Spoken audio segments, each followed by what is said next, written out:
ప్రజాప్రభుత్వం వచ్చిన తర్వాత ఎంఎస్ఎంఈలకు 558 కోట్ల రూపాయల ప్రోత్సాహాలు ఇచ్చాం.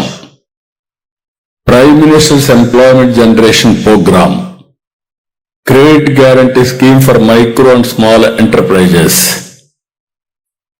PM Vishwakarma MSME champion scheme, credit linked capital subsidy scheme for technology upgradation, ప్రధానమంత్రి formalisation of micro food processing enterprises, Andhra Pradesh chief ministers entrepreneurs programme, ఇవన్నిటి కూడా దీనికి ఒకదానికే 300 కోట్లు ఇచ్చాం.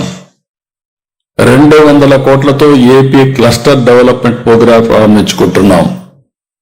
అలాగే ఏపీఐఏసీ లో ఎంఎస్ఎంఈ యూనిట్లు స్థాపించే ఎస్సీ ఎస్టీలకి బీసీలకు ప్రత్యేకమైన రాయితీలు అందజేస్తున్నాం.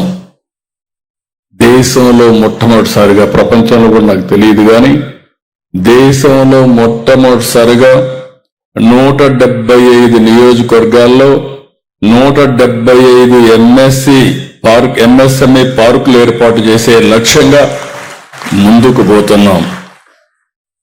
ఈరోజు శంకుస్థాపన చేసుకున్నటువంటి 38 కలిపితే 138 అయ్యాయి.